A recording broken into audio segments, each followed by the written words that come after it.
आपका इसमें first question है,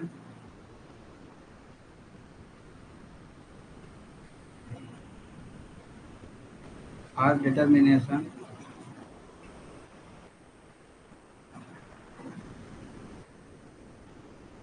of the shear strength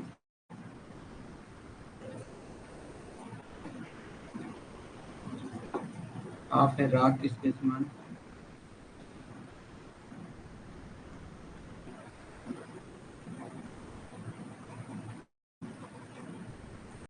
punch shear test was carried out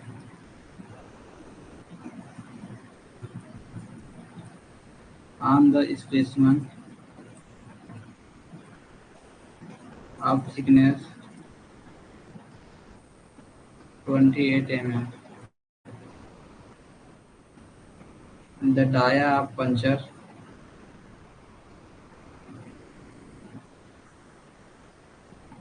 was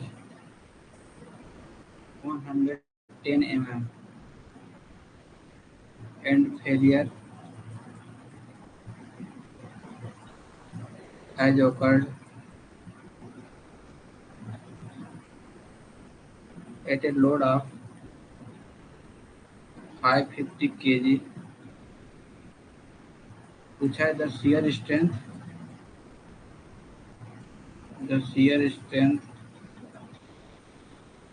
of the sample is. तो sample का इसमें shear strength पूछा है और पूछा किस यूनिट में, न्यूटन पर सेंटीमीटर स्क्वायर। इसमें आपको shear strength निकालना है तो पंच shear टेस्ट का आपको फार्मूला पता होना चाहिए, क्या होता है पंच shear टेस्ट। तो इसको सॉल्व करते हैं। पंच shear टेस्ट में क्या होता है, एक सैंपल को इस पर रखेंगे और ऊपर से पंच करेंगे हम। तो आपका जो पंचर है ये वाला, इसका जो टायर दिया है 110 mm दिया है, और जो स्पेसिमन है आपका जो स्पेसिमन है इसका जो थिकनेस दिया है आपका 28 mm। तो शियर स्ट्रेंथ पूछा है, तो शियर स्ट्रेंथ निकालने का फॉर्मूला क्या है, P/π/d/t। P आपका लोड है, कितना लोड दे रहे हैं आप, ये आपका डाया है, ये थिकनेस। तो लोड आपका कितने लोड पे फेल हो रहा है आपका स्पेसिमेन, 550 kg पे, divide by pi, and diameter है आपका, इसको सेंटीमीटर में पूछा है तो डायरेक्ट इसको सेंटीमीटर में चेंज करेंगे तो क्या होगा, 110 mm इक्वल टू 11 सेंटीमीटर। जो आपका थिकनेस दिया 28 mm वो होगा आपका 2.8 सेंटीमीटर। तो यहाँ पे 11 इंटू 2.8, इसको आपको न्यूटन में पूछा है तो केजी को अगर न्यूटन में चेंज करना है तो 9.81 से मल्टीप्लाई करते हैं।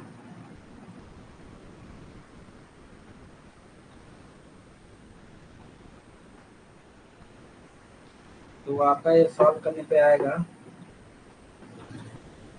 55.76 न्यूटन पर सेंटीमीटर स्क्वायर। केजी मीटर पर सेकेंड स्क्वायर आपका न्यूटन होगा और सेंटीमीटर स्क्वायर नीचे तो है ही आपका।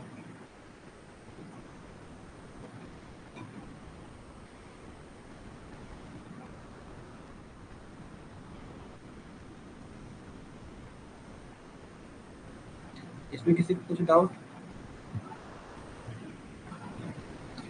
Good evening Amit.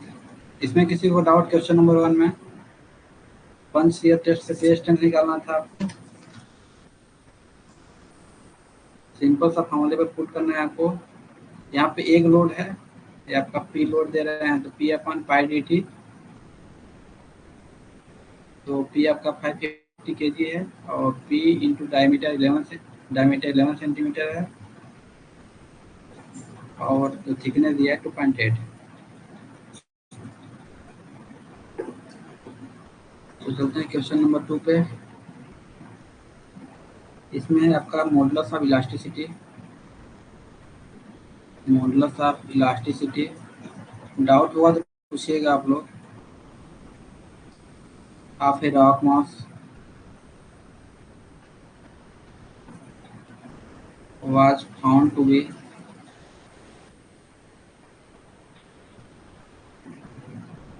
5.6 into 10 की पावर में 6 kg per centimeter square and 3.8 into 10 की पावर में 6 kg per centimeter square in compression and tension respectively। Modulus of elasticity दिया है एक रॉक का, कंप्रेशन के समय दिया है 5.6 इंटू 10 की पावर में 6 और टेंशन के समय कितना दिया है 3.8 इंटू 10 की पावर में 6 केजी पर सेंटीमीटर स्क्वायर।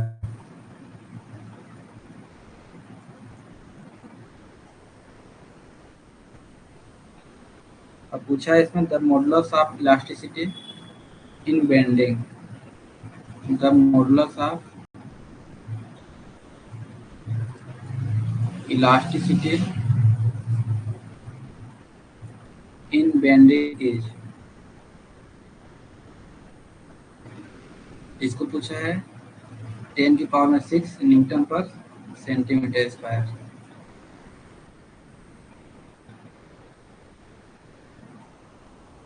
इसको सॉल्व करते हैं।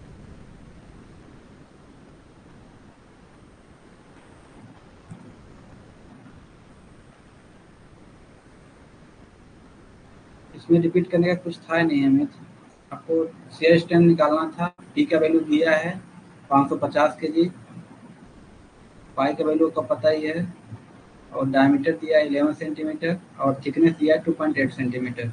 बस डायरेक्ट पुट करना है, कैलसी में पुट करना है, डायरेक्ट वैल्यू आ जाएगा। यहाँ पे आपको न्यूटन में पूछा है इसलिए 9.81 से मल्टीप्लाई किए हैं। केजी को न्यूटन में चेंज करने के लिए 9.81 से मल्टीप्लाई करते हैं और कुछ करना नहीं था इसमें, डायरेक्ट पुट कीजिए आंसर आएगा। तो फार्मूला है elasticity in bending, modulus of elasticity in bending का फार्मूला है आपका TB equal to 4 modulus of elasticity during compression into modulus of elasticity during tension divide by root में रहेगा आपका modulus of elasticity during compression plus ये भी आपका root में रहेगा modulus of elasticity during tension. इन दोनों को समेशन करने के बाद इन दोनों का स्क्वायर होगा। सिंपल सा इसमें पुट करना है आपको। यहाँ पे सिंपल सा क्या कर सकते हैं आप, 10 की पावर में 6 को पूछा ही है आपको, तो 10 की पावर में 6 को कॉमन कर दीजिए या बाहर कर दीजिए। क्या होगा आपका 4 इंटू 5.6 इंटू 3.6 डिवाइड में होगा आपका, इसको भी लिख लीजिए 10 पावर में 6 इंटू 10 पावर में 6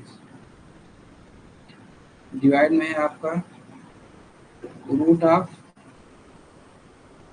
5.6 इंटू 10 पावर में 6 प्लस रूट ऑफ 3.8 इंटू 10 की पावर में 6 इसका होल स्क्वायर। तो इसको जब सॉल्व करेंगे तो आएगा आपका 4.57 इंटू 10 की पावर में 6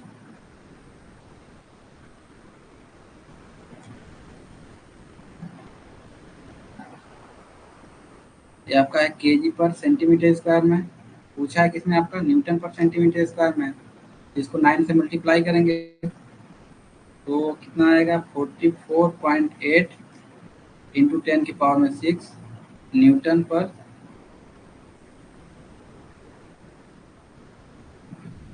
यहाँ पे रहेगा न्यूटन पर सेंटीमीटर स्क्वायर। तो यहाँ पे फिलअप क्या करेंगे, सिर्फ 44.8 को फिलअप करेंगे क्योंकि 10 की पावर में 6 ऑलरेडी दिया है। तो यहाँ पे करेंगे 44.8।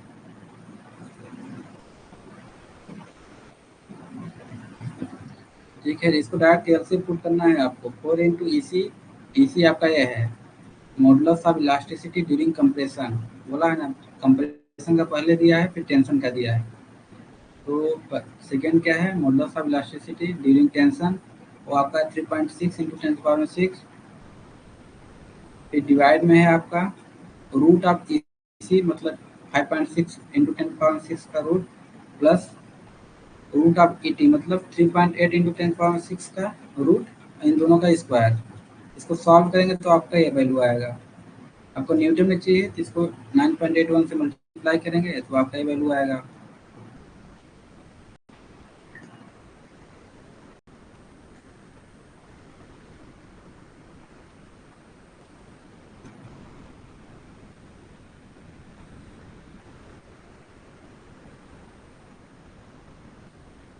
अमित, क्वेश्चन नंबर 2 में कोई डाउट? और चलते हैं क्वेश्चन नंबर 3 पे। A bed of sand consist of 3 horizontal layer of equal thickness.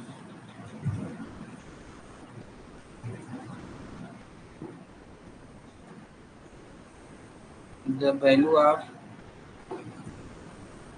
Darcy's K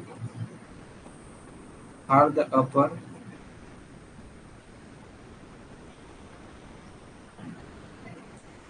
and lower layer is 1 into 10⁻⁻², and that for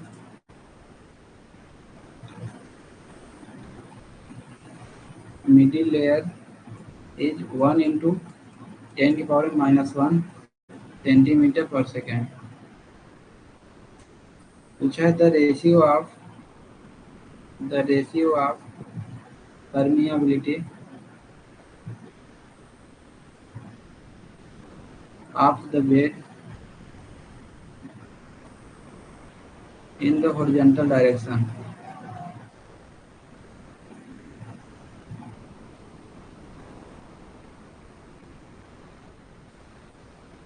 to that vertical direction is।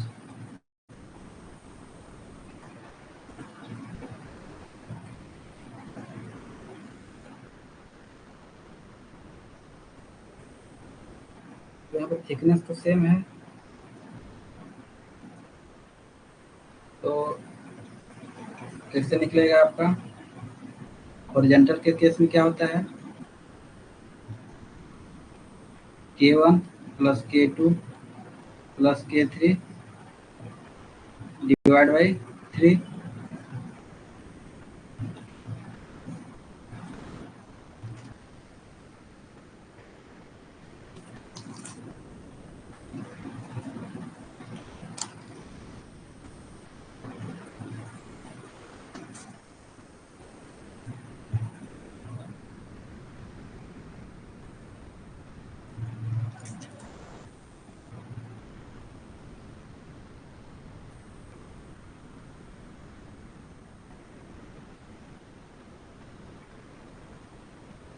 तो यहाँ पे K1 क्या है आपका, या तो डायरेक्ट फॉर्मूला लिखवा देता हूँ आपको।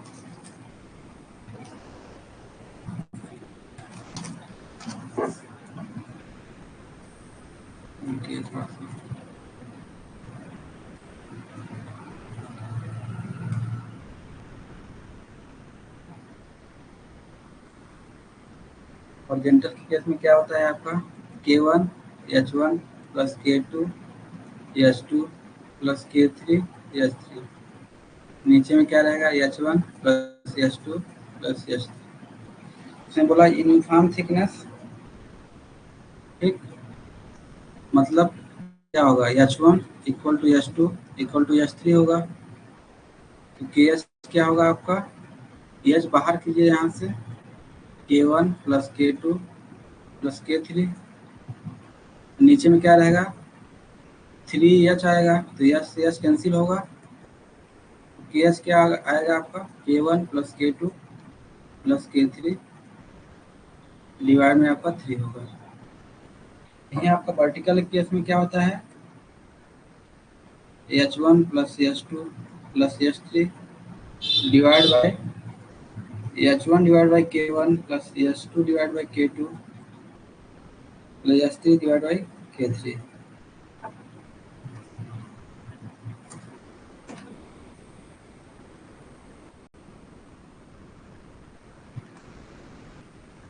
तो इसको सॉल्व करेंगे तो आपका आएगा 3 divide by 1 by K1 plus 1 by K2 plus 1 by K3।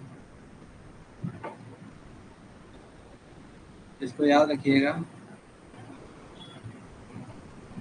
ये आपका वर्टिकल केस में है या हॉरिजॉन्टल के केस में है, दो फार्मूले हैं, दोनों इंपॉर्टेंट है। तो यहाँ पे K1 क्या दिया है, K1 और K2 इक्वल बराबर है, तो K1 K2 क्या होगा,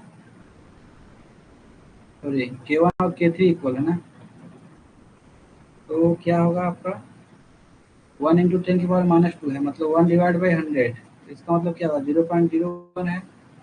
और K2 क्या दिया है 1 डिवाइड बाई 10 मतलब 0.1, तो क्या होगा 0.01 प्लस 0.1 प्लस 0.01 डिवाइड बाई 3। इसको जब सॉल्व करेंगे तो आएगा आपका 0.04 सेंटीमीटर पर सेकेंड।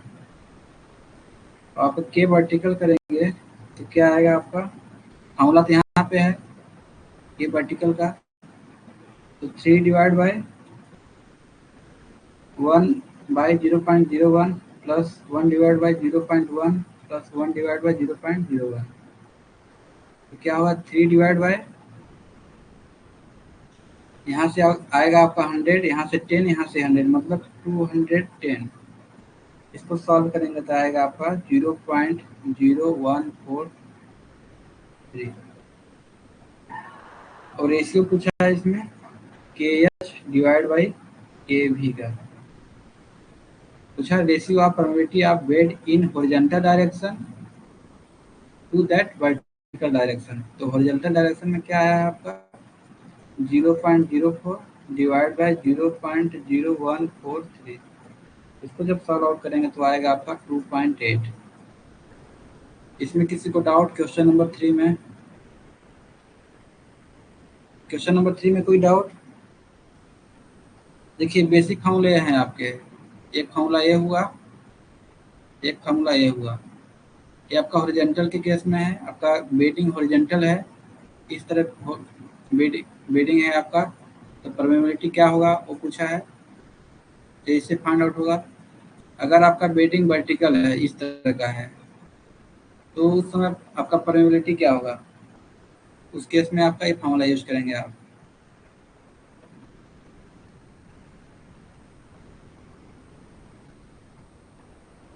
इसमें किसी को डाउट? क्वेश्चन नंबर 3 में रेशियो पूछा था परमेबिलिटी का, हॉरिजॉन्टल डायरेक्शन में अगर है तो to that vertical direction, horizontal direction के लिए ये फॉर्मूला यूज कीजिए, सिंपल सा। अगर थिकनेस सेम है तो K1 plus K2 plus K3 divide by 3, मतलब जितने भी रहेंगे, अगर यहाँ पे 3 लेयर 4 लेयर जितने भी लेयर रहेंगे, 4 लेयर तो 4 से डिवाइड करेंगे, 5 लेयर तो 5 से डिवाइड करेंगे, अगर थिकनेस यूनिफॉर्म है तब, नहीं है तो ये वाला यूज करेंगे। फिर आप इसको सॉल्व करने पर आएगा आपका 0.04, और के भी सॉल्व करने के लिए आपका ए वाला इक्वेशन आएगा 3 divide by 1 by K1 plus 1 by K2 plus 1 by K3, तो सिंपली आप पुट कीजिए इस पर, आपका आएगा 3 डिवाइड बाई 210, उसका वैल्यू आएगा 0.0143। जब दोनों का रेशियो लेंगे 0.04 और 0.143 का, तो आएगा 2.8।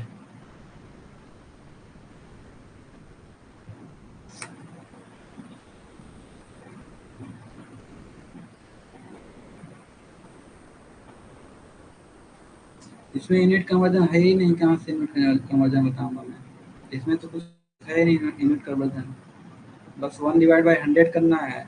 जैसे 1 इंटू 10 पावर माइनस 2 है, जो माइनस 2 का मतलब क्या हुआ, डिनोमिनेटर में है तो 1 डिवाइड बाई आपका 10 का स्क्वायर होगा, मतलब 1 डिवाइड बाई 100 होगा। इसमें तो यूनिट कन्वर्जन है ही नहीं, बस एक ही चीज़ है। 10 की पावर -2 लिखा है, मतलब 10 के स्क्वायर नीचे में है, डिनोमिनेटर में है। तो 1 डिवाइड बाई 100 करेंगे तो आएगा 0.01।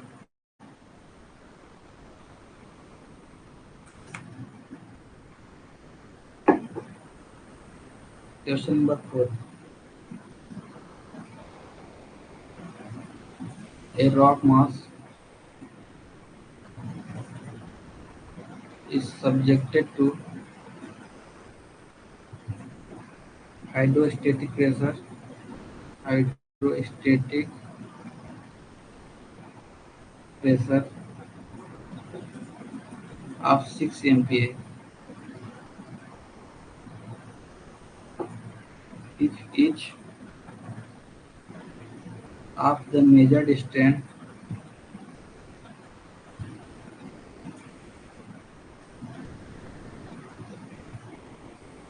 EXX equal to EYY equal to EZZ।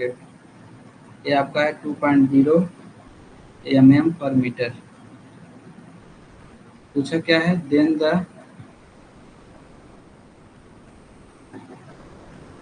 Bulk modulus in GPa is giga pascal में पूछा है आपका बल्क मॉडुलस को।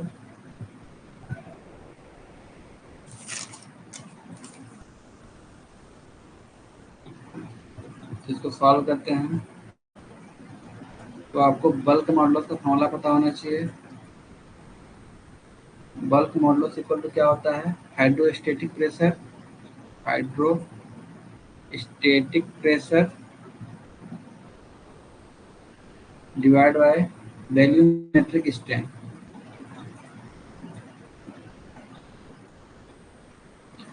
हाइड्रोस्टेटिक प्रेशर दिया है यहाँ पे 6 MPa। 6 MPa मतलब 6 इंटू 10 की पावर में 6 पास्कल दिया है आपका हाइड्रोस्टेटिक प्रेशर। ठीक, आपका वॉल्यूमेट्रिक स्ट्रेन क्या होता है, वॉल्यूमेट्रिक स्ट्रेन कितना दिया है, वॉल्यूमेट्रिक स्ट्रेन मतलब तीनों साइड से जो भी आपका स्ट्रेन हो रहा है, एक्स डायरेक्शन में कितना हो रहा है, वाई डायरेक्शन में कितना हो रहा है, जेड डायरेक्शन में कितना हो रहा है, तीनों का जब समेशन करेंगे तो आपका आएगा वॉल्यूमेट्रिक स्ट्रेन। कितना होगा 2 + 2 + 2 किसमें दिया है, mm पर मीटर में। तो मीटर को चेंज करते हैं, इसको लाते हैं, इसको भी लाते हैं mm में, तो क्या होगा यहाँ पे 1 मीटर है यहाँ पे, मतलब 1000 mm होगा। तो यहाँ पे 1000 mm लिख देते हैं।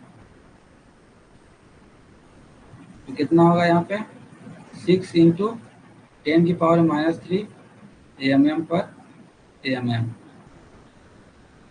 कितना हुआ, तो बल्क मॉडुलस क्या होगा आपका, bulk modulus equal to hydrostatic pressure है आपका 6 इंटू 10 की पावर में 6 पास्कल। आपका वॉल्यूमेट्रिक स्ट्रेन क्या कितना है 6 इंटू 10 की पावर -3। तो 6 से 6 खत्म हो गए, यहाँ 1 बचा, क्या हुआ 10 की पावर में 6 इंटू 10 की पावर में, ये ऊपर जाएगा तो क्या होगा 3 हो जाएगा, ये पास्कल हुआ। तो 10 की पावर में 9 पास्कल, इसको कैसे लिख सकते हैं 1 गीगा पास्कल। ठीक है, 10 की पावर 9 बराबर 1 GPa, सॉरी 10 की पावर 9 पास्कल। 10 की पावर में 9 पास्कल है, इसका मतलब है 1 GPa।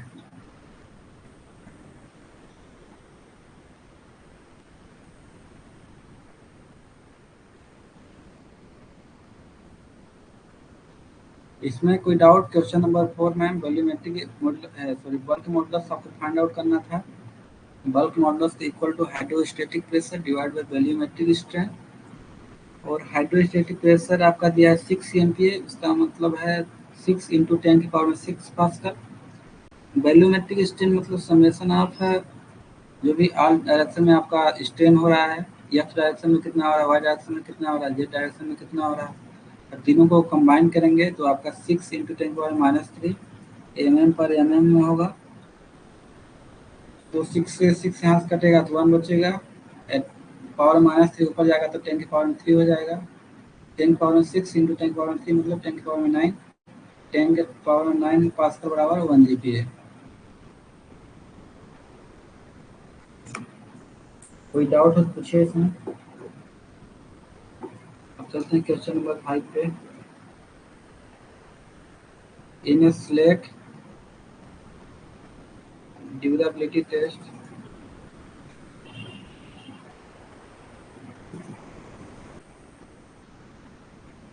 mass of the drum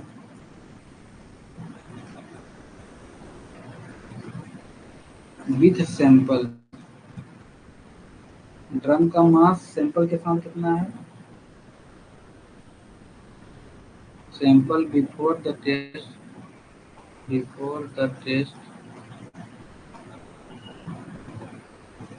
and mass of drum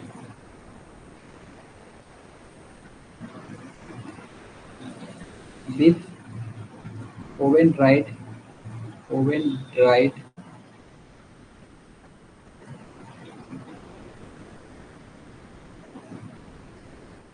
sample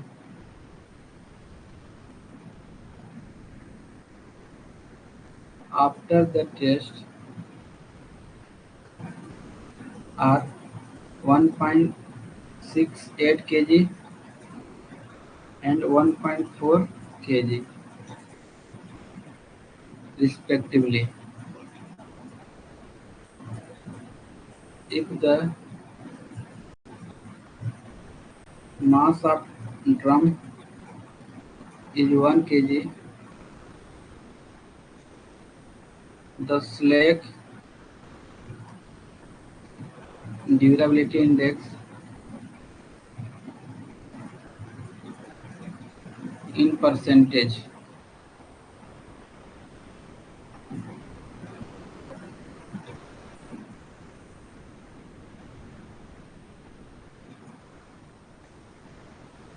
इसके लिए भी आपको सिलेक्ट ड्यूरेबिलिटी इंडेक्स का फॉर्मूला पता होना चाहिए, क्या होता है वो चीज़। तो क्या होता है select durability index equal to क्या होता है, weight of sample after test, weight of sample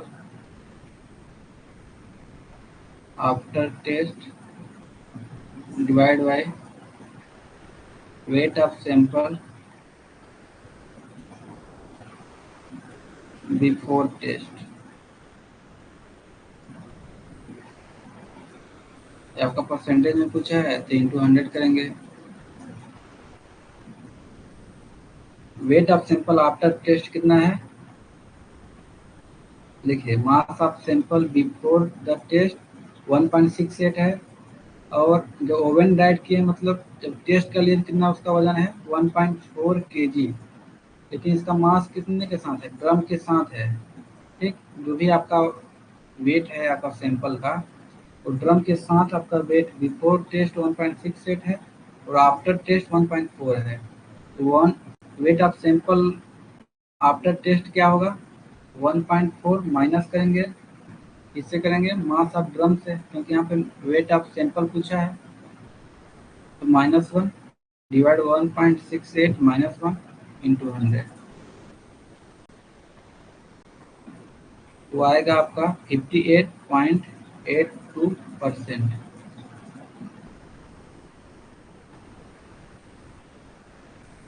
इसमें किसी को डाउट क्वेश्चन नंबर 5 में select durability index find out करना था आपको, तो उसका होता है formula weight of sample after test divide by weight of sample before test into 100।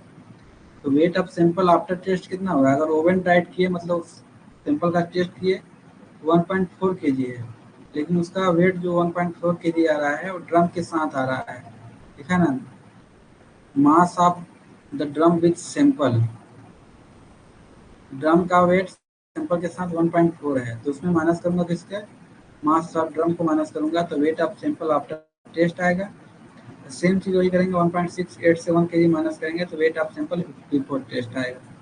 तो इसको सॉल्व करेंगे तो आपका आएगा 58.82 केजी। चलते हैं क्वेश्चन नंबर 6 पे।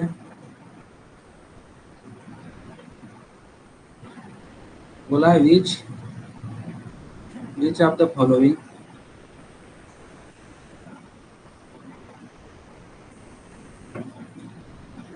इज साइक्लिक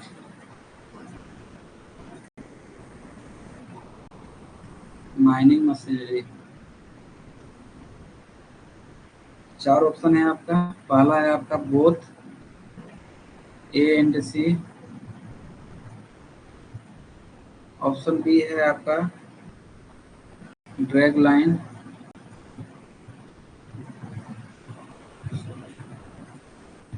ऑप्शन सी है बी बकेट व्हील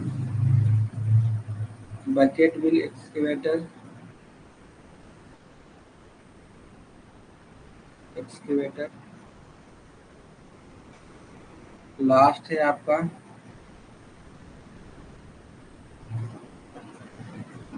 यहाँ पे थोड़ा चेंज कीजिए तो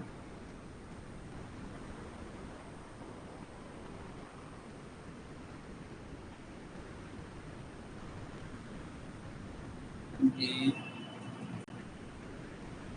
एन टी।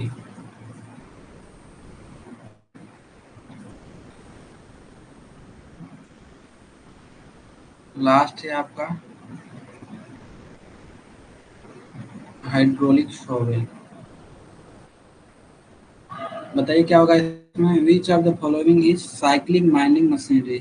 पहला है बोथ बी एन टी, दूसरा है ड्रैग लाइन, तीसरा है bucket wheel excavator, last option है आपका हाइड्रोलिक शॉवेल। इसका बताइए क्या होगा। इसका बताइए क्वेश्चन नंबर 6 का क्या होगा correct answer. Which of the following is cycling mining machinery.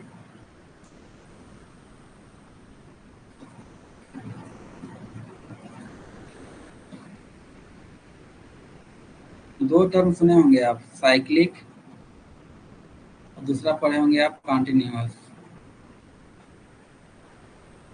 Continuous का मतलब क्या हुआ, बीच में ना रुके।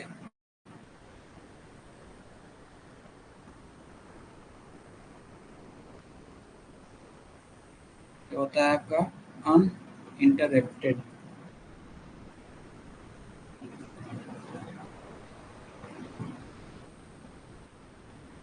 And constant nature.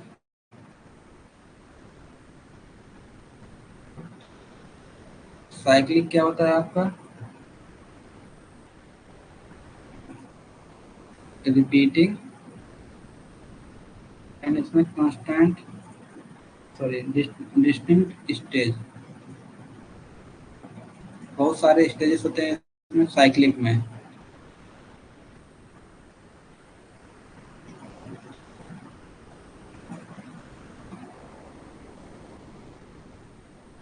तो इसका जो करेक्ट ऑप्शन होगा ऑप्शन नंबर ए। देखिए ड्रैग लाइन भी है एक साइक्लिक ऑपरेशन, और हाइड्रोलिक शॉवेल भी है आपका साइक्लिक ऑपरेशन। और जो बकेट व्हील एक्सकेवेटर है आपका, बकेट व्हील एक्सकेवेटर क्या है, कंटिन्यूअस है।